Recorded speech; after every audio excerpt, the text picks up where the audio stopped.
Tal, ¿cómo le va? Permítame una ruptura con la continuidad de la programación que naturalmente atiende los hechos más significativos de este presente tan sinuoso, tan complicado de la Argentina. Y lo vamos a hacer hoy con Gardel vivo. Hoy, cuando recordamos, evocamos su muerte el 24 de junio de 1935.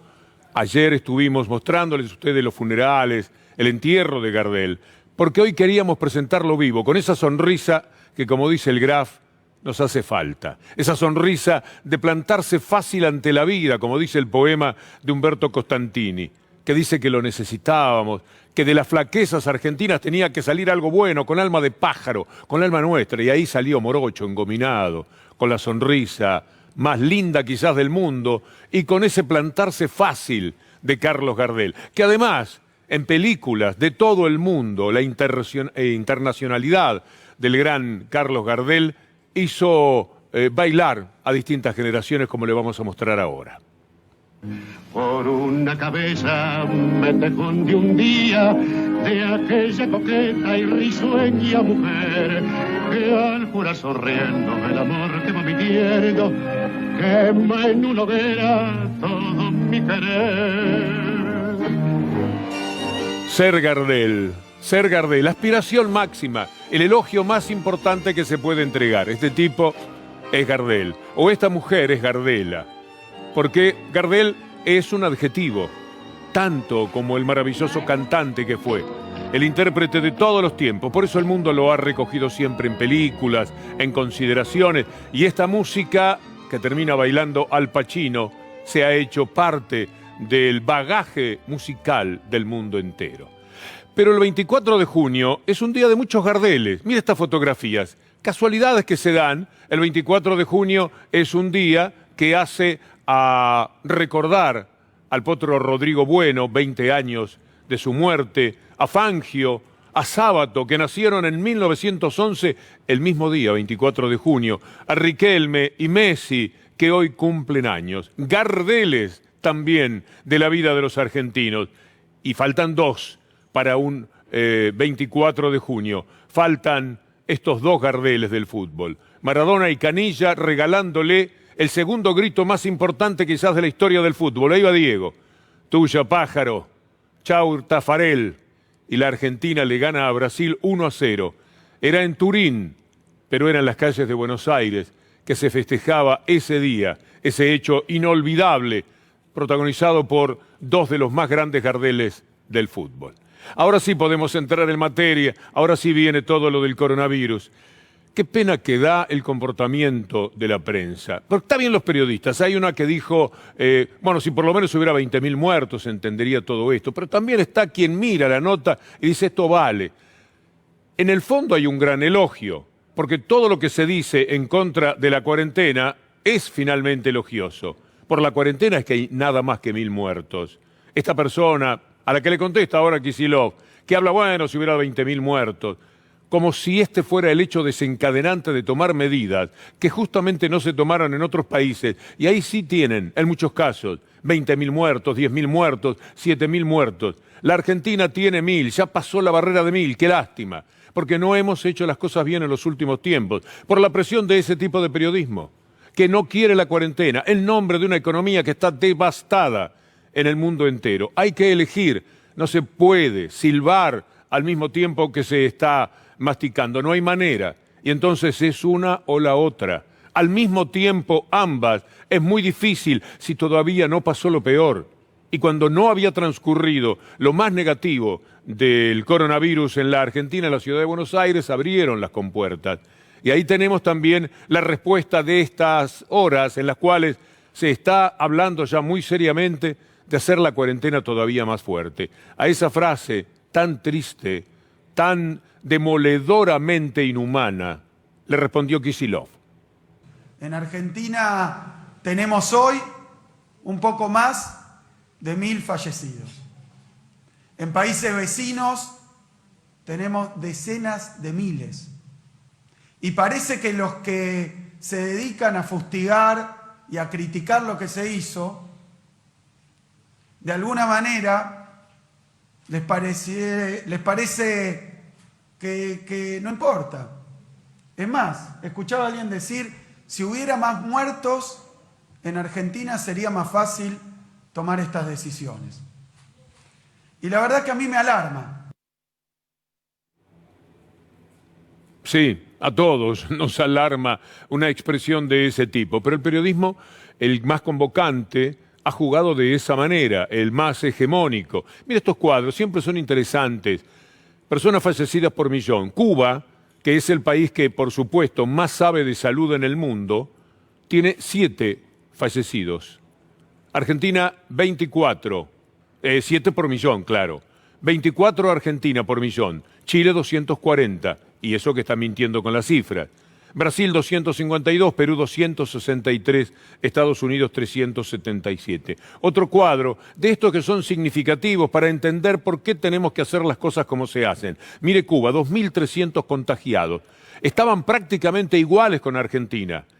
En aquel momento era halagüeño para la Argentina, pero Cuba todavía tiene cuarentena en La Habana, que es la ciudad que estuvo más comprometida, 102 días contra 96 que hoy se cumplen en la Argentina. Y ahí está la respuesta. En la Argentina 47.000, duele ese número, vamos a tener 50.000 pasado mañana. En Chile 250.000. En Perú, bueno, sucesivamente tenemos números verdaderamente espantosos. Pese a lo cual hay que escuchar a siniestros personajes como este diciendo lo que van a escuchar. La prolongación indefinida de la cuarentena me parece que genera un proceso, a mí me aumenta fuertemente la depresión y también nos lleva a reflexionar sobre el sinsentido, porque no ha habido muchas explicaciones de por qué se vuelve, además casi diría en una reafirmación, se sale de las 2 semanas y vamos a 3 semanas más. Y no hay un horizonte, no hay una luz al final del camino. Porque los intendentes trabajan y los gobernadores trabajan también por las dudas viene el virus, por las dudas va a haber muchos muertos, por las dudas los comercios no abren, la industria no abre, y está todo parado en la Argentina. Esta es la realidad. La realidad de Pichetto, la realidad de lo Pichetto de la vida. Hay gente que piensa así, esa periodista que dice, si hubiera 20.000 muertos, vaya y pase. No los hay, quizás, porque se han hecho las cosas muy bien en la Argentina. Mire lo que pasa en el mundo, que no se lo muestran demasiado, justamente para evitar que usted compare, para que usted piense que dentro de las complicaciones, en la Argentina estamos mejor. Un epidemiólogo, jefe de la Agencia de Salud sueca, califica de terribles las cifras de decesos por coronavirus en Suecia. Y dice que todo eso pudo evitarse. La frase falta allí y posiblemente era la más importante para tener en cuenta. A ver si está, aquí está. Las cifras de muertos en Suecia son terribles y deberían poder haberse evitado. Claro, esos están en cifras de muertos que le dan una buena respuesta a ese periodista que dijo, si hubiera 20.000 muertos. Sí, los puede haber, si se hacen las cosas como las hizo Suecia. ¿Se acuerda cuando la tomaban como ejemplo? Y a Chile, que siempre es un gran espejo para el neoliberalismo, por más que ahora está muy claro qué es lo que ha pasado en ese neoliberalismo. Chile superó en infectados a Italia y España. ¿Se acuerda cuando hablábamos permanentemente de Italia y España? Bueno, a Chile le está pasando esto. Y también cosas todavía más graves, porque tiene un cínico como presidente, otro de los cínicos neoliberales de América Latina, que es capaz de decir algo como lo que ahora les vamos a presentar en una realidad y en un contexto que debería darle vergüenza. Pero sabemos también que existe un importante grupo de personas muy irresponsables, muy egoístas, que no cumplen con las medidas de la cuarentena, que no solamente ponen en riesgo su propia salud, también ponen en riesgo la salud y la vida de todos los demás. Y esa es una situación que simplemente no podemos tolerar. Por esa razón, hemos hecho un enorme... Esto lo está diciendo Piñera, mientras podemos ver en imagen a Piñera abriendo el cajón de un arzobispo que es tío suyo, era un arzobispo, por otra parte, muy complicado en temas de abusos contra niños, al que van a enterrar, y un momento antes Piñera, con todo lo que hay allí, llega el cajón, lo abre, está con toda esa gente. Entonces, hablando de cuidarse y de todo lo que él está manifestando, este proceder determina que una ciudadana chilena, entre muchísimas, diga lo que a continuación vamos a escuchar. Yo también quisiera hoy en día abrir el cajón para darle el último adiós a mi esposo y no lo puedo hacer. Y porque él sí, pienso que debería ser justo para todos. Uno no sabe para qué pelea a veces cuando puede tener tanta gente que adhiere a esto, a la frase si hubiera 20.000 muertos. Porque ha habido manifestaciones y caceroleos contra la cuarentena. Es inimaginable en el mundo entero. Mire lo que está pasando ahora en Alemania. Vamos a elegir el país posiblemente más fuerte, más equilibrado, más serio, en términos, por supuesto, de neoliberalismo o de capitalismo, que es Alemania. Mire lo que está pasando en Alemania. Después que parecía que todo había transcurrido, ahora se encuentra con esta realidad. Primero, las cifras. Han tenido que encerrar, como les decíamos ayer, sectores donde viven 640.000 personas. Imagine usted el disparate que se escucharía en la Argentina cuando se decía aquello que teníamos que sobrellevar en los tiempos en que la Villa Azul, para proteger a la gente, también era puesta bajo ese encierro sanitario. Bueno, mire Alemania lo que está sucediendo. Está el título y vamos directamente al video. Con un índice de contagio de más de 250 casos por cada 100.000 habitantes, la comarca de Gütersloh ha sobrepasado durante una semana más de 5 veces el límite para establecer nuevas medidas. Ante el temor a que los contagios se extiendan a zonas limítrofes, a partir de hoy, en Gütersloh vuelven a estar prohibidos los contactos de más de 2 personas de distintos domicilios. Se cierran otra vez bares, gimnasios, actividades deportivas en equipo, galerías, cines o museos. Empresas y comercios donde la mascarilla es obligatoria no se cierran. Y también pueden abrir restaurantes, pero solo para personas de un mismo domicilio. Se cierra todo, todo. Por supuesto, la economía juega su papel. Los canales están presentando y las radios muchísima información y notas que tiene que ver con aquellos que lo están padeciendo de una manera muy, pero muy severa. Es que nunca hemos tenido tampoco grandes problemas. Nunca, o no se ha dado de esa manera. Cuando ocurrió una guerra parecía que era fuera de la Argentina.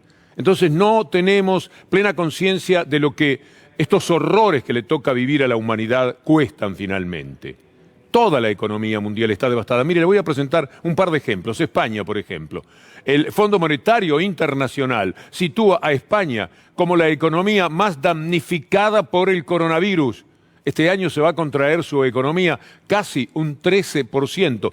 Después va a crecer. Y esto va a suceder también con la Argentina. Seguro se podrá salir de esto. ¿No se salió del 2001? ¿No estábamos con 2 o 3 meses en los que podíamos salir de los tiempos del macrismo y ya había otro espíritu en la República Argentina que recordaba el estado de bienestar que hubo hasta el 2015? Seguramente esto se podrá sobrellevar, pero no ahora. Ahora hay que atender las circunstancias tan negativas. Y mire, cuando se habla, vamos a referirnos a Vicentín, inevitablemente. Cuando aquí se habla de que expropiar, qué barbaridad, y se habla de la seguridad, de la propiedad, etcétera. Mire lo que en Europa están pergeñando. Consecuencia también del coronavirus, es verdad. Europa analiza la estatización masiva de empresas a modo de salvataje. La drástica medida reduciría el riesgo que para la economía de la Unión Europea representaría un número significativo de insolvencias. Y allá son insolvencias que han aparecido como consecuencia de la situación. Aquí tenemos insolvencias que tienen que ver con estafadores, como Vicentín, como uno de estos señores que a continuación escuchamos. Solucionar nuestros propios problemas, sí, que de alguna forma lo vamos a hacer, con grandes dificultades. Bueno, no fue mal. Esta es la primera crisis en 90 años de vida que tiene Vicentín. Esta es la primera crisis que hemos tenido. Pero lo que sí les puedo decir a los productores, que aquí hubo muchos productores que inclusive le debemos nosotros por las semillas que nos han entregado. Sí. Y solamente le digo que tengan un poco más de paciencia, que si nos dejan vamos a solucionar todo problema, pero como nosotros sabemos solucionarlo. Van a pagar. Van a pagar, digo. Vamos a pelear, por supuesto, vamos a tratar de pagarlo de la mejor manera posible. Si me predicen si vamos a pagar mañana, le voy a decir que no. pagar va a pagar Magoya. Eso van a pelear por derechos que han perdido, por indecentes, por estafadores. Y cuando dice, esta es la primera vez que nos pasa, claro, porque cada vez que le sucedió, apareció un gobierno, a veces militar, Onganía, el gobierno dictatorial de 1976, donde tuvieron el verdadero gran lanzamiento. También lo ayudaron los gobiernos democráticos. Hace días recordábamos la ayuda que le dio el gobierno que estuvo hasta el 2015, el de Cristina Fernández de Kirchner. Y ahora ya no era ayuda, ahora era el manotazo. Con Mauricio Macri, el que le habían pagado buena parte de la campaña, urdieron una estafa, un robo colosal. Los asaltantes de bancos que se ponen el tapaboca, el antifaz, no son peores que esta gente, porque esta gente roba todavía muchísimo más. Pero a propósito de lo que decía, de la expropiación, de la intervención y todo eso, vale la pena escuchar a Silvio Intinori, que es un productor de Armstrong. Escúchelo. Estamos entre los acreedores de Vicentín. Somos una cooperativa de una ciudad de Armstrong, en la provincia de Santa Fe. Tenemos unos 200 productores asociados. Vicentín no mostró ninguna posibilidad de pago, por lo cual creemos que la intervención del Estado era necesaria para solucionar esta situación. Queremos que los acreedores cobren sus deudas y si queremos que la empresa siga siendo de bandera nacional. A volver a hablar, Vicentín, porque vale la pena escucharlo.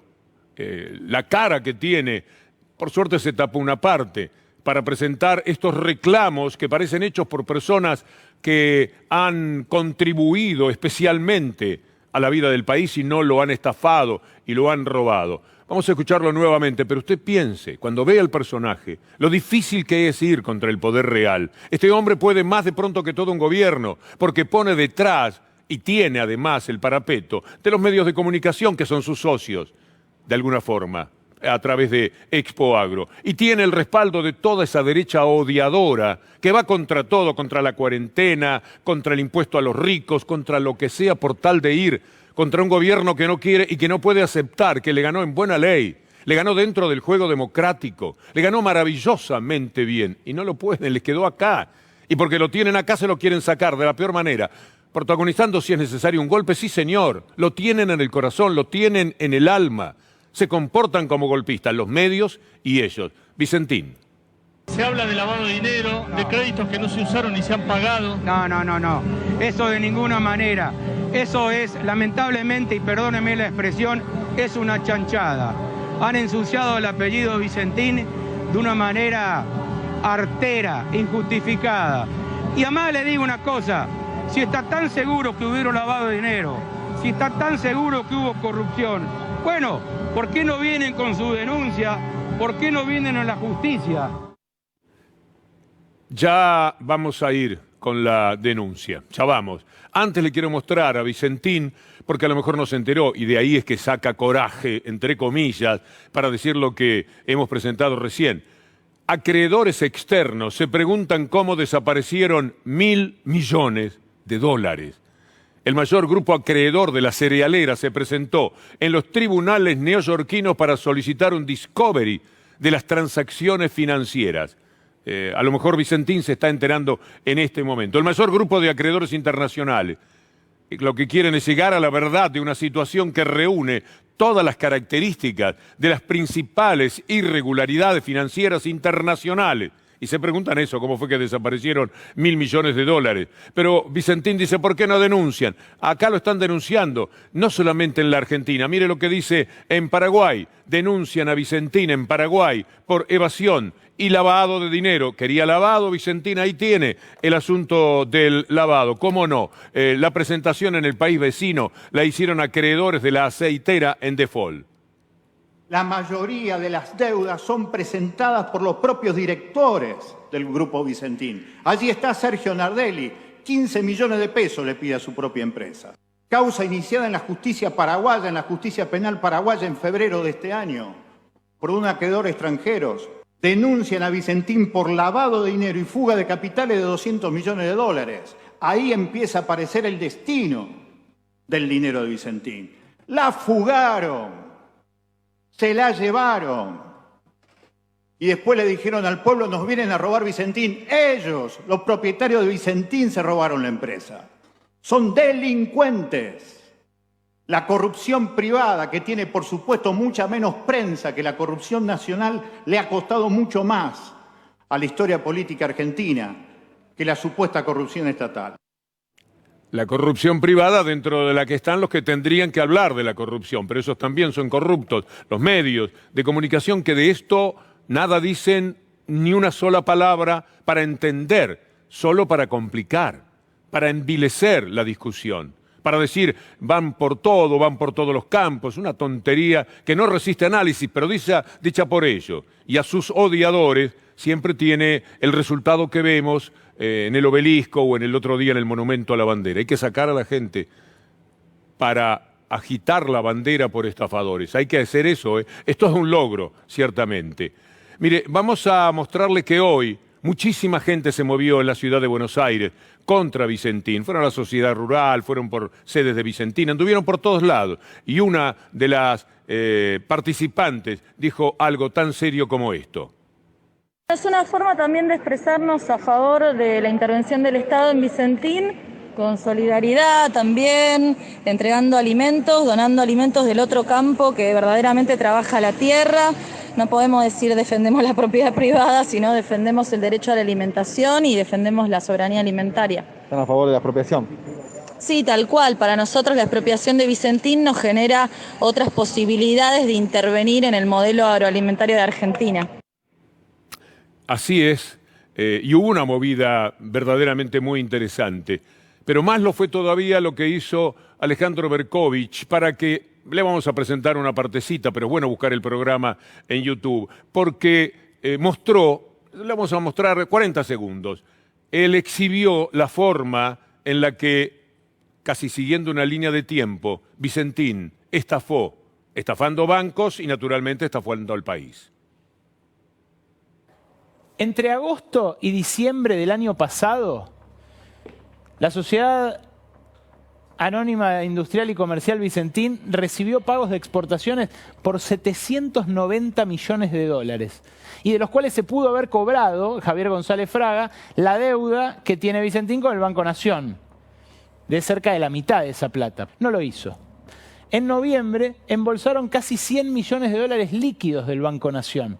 ¿Para qué? Para prefinanciar exportaciones. ¿A dónde iban las exportaciones? A Uruguay. ¿Quién compraba los granos que exportaba Vicentín a Argentina? Vicentín Uruguay. O sea que el Banco Nación, tu banco, mi banco, el que se fondea con la guita nuestra, le dio 100 millones de dólares casi líquidos a una empresa para que se autovenda, o sea, haga la famosa triangulación de exportaciones, y no le cobró cuando había vendido por 790 palos y se podría haber cobrado el crédito. El 2 de diciembre, Vicentín suma otros 122 millones de dólares. Esa línea, esa primera parte, después trabajando de ciudadano tiene que buscar, porque lo que entendemos, lo que sabemos de estos temas, es nuestro bagaje, es nuestra protección en esta gran discusión que queremos dar, en esta batalla que nunca damos por perdida. Porque solamente hay derrota cuando no se da pelea. Y hay que hacerlo. Hay que hacerlo a nombre de la gente, de lo que llamamos pueblo, que son los más vulnerables, los sectores medios, que son los que se beneficiarían con la expropiación de Vicentín. Los que no lo quieren son los que ganan con esa actividad privada ladrona de Vicentín y de muchas otras empresas, pero particularmente de Vicentín. Va a decir Macri seguramente que a los Vicentín no los conoce. Es muy factible. Macri, que compite con Trump, cuál es el más mentiroso del mundo, ahora se ha permitido decir que no conoce a Susana Martinengo. La Casa Rosada no es tan grande, pasamos todos los días por ahí. Las oficinas son contiguas y al lado de la de Macri está la de Susana Martinengo, que además trabaja para Macri. Trabaja desde el año 2007, desde siempre. Hay fotografías con la familia, hay una participación muy activa. Está el orgullo de la mujer de trabajar muy noblemente para Macri, como a continuación le vamos a presentar. Pero debe haber fantasmas en la Casa Rosada, porque Macri dice que a la señora Susana Martinengo no la conoce. Estamos ya en comunicación con la señora Susana Martinengo. Es la oficina que el entorno, digamos, de alguna manera me ha dicho que esta es la oficina más cercana y más sensible al presidente Mauricio Macri. Sí, en realidad cercanas son todas las oficinas. Lo que tiene esta oficina en particular, que entra toda la documentación que tiene que llegarle al presidente, o sea que es un área muy sensible. Tenemos mucho cuidado en aquello que le tiene que llegar al presidente. Es un honor acompañarlo. Como un estadista también te marca a vos y te controla, siempre a pedido de lo que me dice el presidente, ¿no? Todo lo que hago es a pedido de él. Cuando él me dio a mí una directiva, hay que cumplirla. Todo lo que hago es a pedido de él. Cuando él me dio a mí una directiva, hay que cumplirla.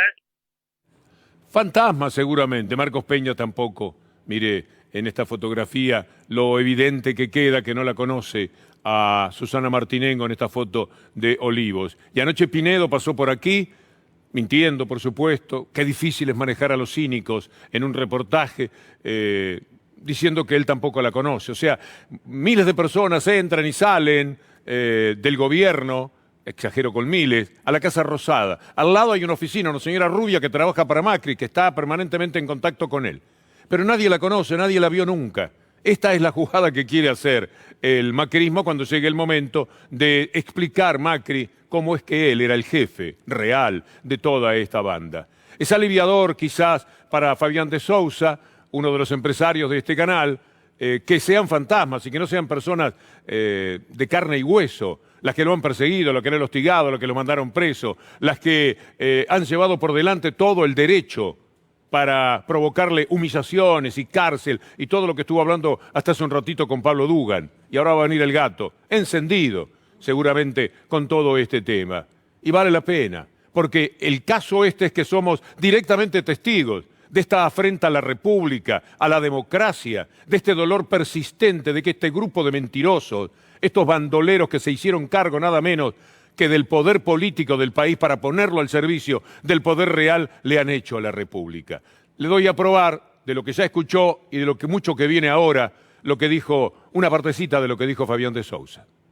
Dan asco vivir en un país que atravesó circunstancias como la que me tocó ver hoy, que afectaron lo personal, lo familiar, lo empresarial, hechos que son denigrantes a los derechos de las personas, que le puede tocar a cualquiera, no solamente a mí. A mí me eligieron como un enemigo en la sociedad y eso hizo que no tenga ningún tipo de derecho. Y realmente me voy acongojado cuando me tocó vivir, no tanto yo, que estuve preso y viví circunstancias difíciles, pero fundamentalmente mi familia y todos quienes forman parte de mi entorno personal y de mi entorno profesional y empresarial. Me da gusto saber que si Dios quiere mañana estaré aquí con ustedes y ojalá que ustedes también quieran estar. Pablo Dugan.